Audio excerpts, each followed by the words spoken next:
وفي صحيفة الاندبندنت أيضا، لماذا يتسلح المغرب بصواريخ هيمارس الأمريكية؟ بإعلان وزارة الدفاع الأمريكية البنتاغون موافقة وزارة الخارجية على بيع محتمل لأنظمة هيمارس الصاروخية وعتادها للمغرب، سيحصل جيش الرباط على أسلحة متطورة ونوعية من شأنها تغيير معادلة التسلح في المنطقة.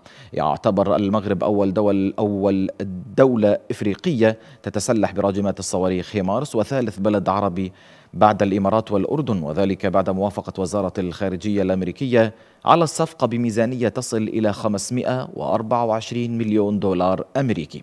أفاد البنتاغون قبل أيام قليلة بأن وزارة الخارجية الأمريكية وافقت، إضافة إلى بيع أنظمة هيمارس الصاروخية، على بيع أسلحة ومعدات ذات الصلة إلى المغرب بكلفة مالية تناهز 250 مليون دولار. وكان المغرب قد طلب من واشنطن 18 راجمة لصواريخ هيمارس من طراز M142 فائقة الحركة والتنقل، و40 وحدة من أنظمة الصواريخ التكتيكية للجيش أيضا، و36 من أنظمة صواريخ الإطلاق المتعدد الوجهات، وعديد من العتاد العسكري المتطور.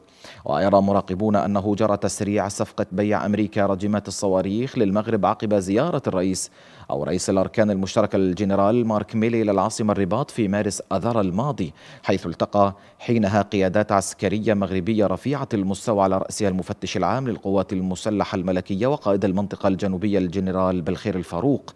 وكان الجنرال الأمريكي قد صرح في الرباط بأن المغرب شريك وحليف كبير للولايات المتحدة، وبأنه بلد مستقر للغاية في القارة ومنطقة تحتاج إلى الاستقرار، مشيدا باحتضان المملكة التمرين العسكري السنوي المشترك وما يسمى بالأسد الإفريقي.